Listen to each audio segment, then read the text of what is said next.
लेकिन जो आज हम आपको पॉइंट्स बताने जा रहे हैं, अगर ये सही से इम्प्लीमेंट किए जाते हैं इंडिया में, तो चाइना तो क्या शायद ही वर्ल्ड की कोई कंट्री होगी जो इंडियन इकोनॉमी को कॉम्पीट कर।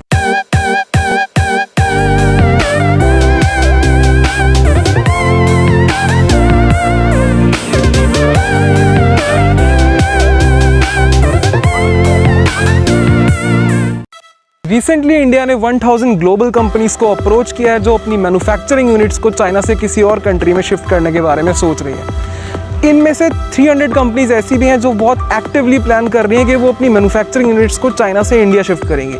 इनमें से आपकी बहुत बड़ी कंपनी एप्पल भी शामिल है जो अपनी 20% प्रोडक्शन इंडिया में शिफ्ट करने के बारे में सोच रही है। लेकिन दोस्तों, ये काम शायद यूपीएससी का एग्ज़ाम क्रैक करने से भी ज़्यादा मुश्किल होने वाला है, क्योंकि कंपटीशन में वियतनाम, थाईलैंड और सिंगापुर जैसी दिग्गज कंट्रीज़ भी शामिल हैं। और बदकिस्मती से इंडिया में अभी तक मैन्युफैक्चरिंग रफ्तार नहीं पकड़ पाई है। लेकिन जो आज हम आपको पॉइंट्स बताने जा रहे हैं, अगर ये सही से इम्प्लीमेंट किए जाते हैं इंडिया में, तो चाइना तो क्या शायद ही वर्ल्ड की कोई कंट्री होगी जो इंडियन इकोनॉमी को कॉम्पीट कर पाए।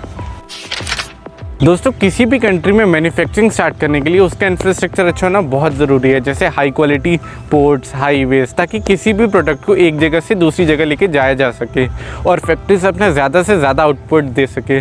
बट यार, इंडिया में इंफ्रास्ट्रक्चर अभी इतना ज़्यादा डेवलप नहीं है और ये one of the most important reason है कि इंडिया में कंपनी मैन्युफैक्चरिंग करने के लिए आती नहीं है। अगर हम बात करें चाइना जैसी कंट्री की, वहाँ पर शुरू से उनका इंफ्रास्ट्रक्चर बहुत ज़्यादा अच्छा रहा है और इसी वजह से उनकी मैन्युफैक्चरिंग बढ़ती ही जा रही है।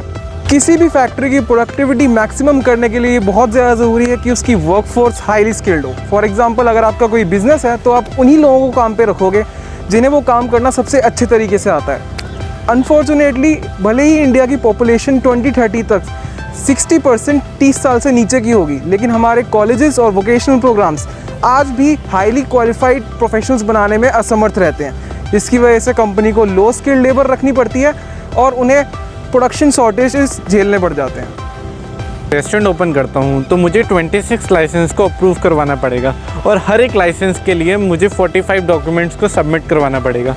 अगर यही चीज़ मैं चाइना में करता हूँ तो मुझे सिर्फ 4 लाइसेंस की रिक्वायरमेंट है। और दोस्तों, कंपनीज भी उन्हीं कंट्रीज़ में मैन्युफैक्चरिंग करना पसंद करती हैं जो कम से कम गवर्नमेंट फॉर्मेलिटीज़ हो। India ease of doing business में तो काफ़ी इंप्रूव कर रहा है और वहाँ से 63rd पोजीशन पर आ चुका है, लेकिन ease of doing starting business के अंदर इंडिया भी बहुत ही पीछे है और अपनी जगह 136 पोजीशन पे बनाए बैठा है। में तभी मैन्युफैक्चरिंग स्टार्ट करेगी जब वो अपने यहाँ पे बनाए हुए प्रोडक्ट्स बाकी वर्ल्ड को एक्सपोर्ट भी कर पाए। इसके लिए इंडिया को चाहिए कि वो अपनी एक्सपोर्ट ड्यूटीज़ को कम करे, अपने ट्रेडिंग रिलेशंस बाकी कंट्रीज़ के साथ बेहतर बनाए, जिससे कि होगा क्या, इंडिया अपने बनाए हुए प्रोडक्ट्स बाकी कंट्रीज़ में टैक्स फ्री ट्रांसपोर्ट कर पाएगा। अगर इंडिया ऐसा करने में कामयाब होता है तो ये चाइना के ऊपर एक बहुत ज़्यादा स्पेशल एडवांटेज इंडिया को मिल जाएगी।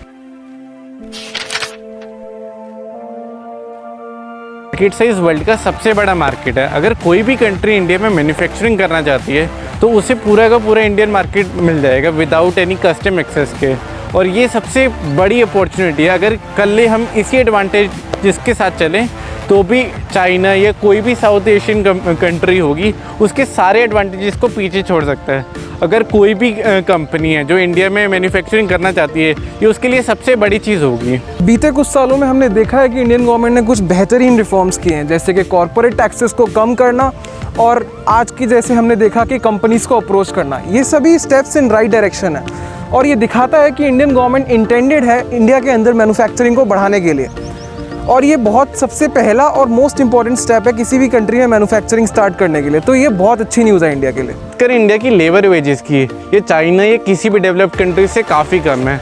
ये एक ऐसी एज देता है इंडिया को जो बाकी कंट्रीज़ के काफ़ी ऊपर रखता है।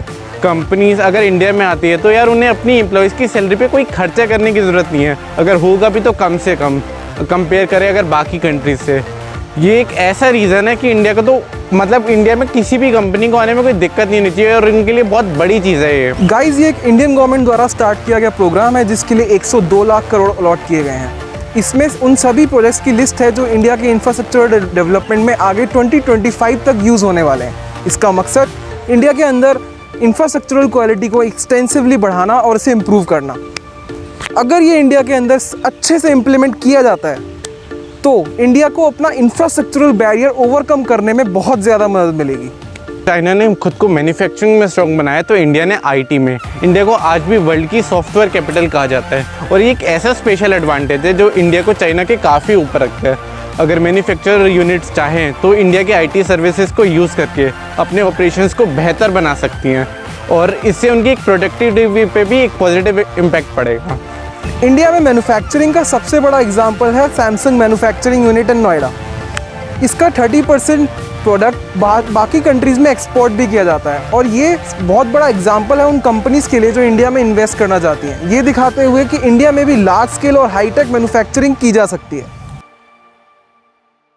सिग्निफिकेंट पॉइंट जिस पर इंडिया सिग्निफिकेंटली अपनी मैन्युफैक्चरिंग को इम्प्रूव कर सकता है। तो दोस्तों यार, अगर आपको वीडियो पसंद आई तो लाइक करें, शेयर करें एंड सब्सक्राइब करें और बेल आइकन को दबाना ना भूलें।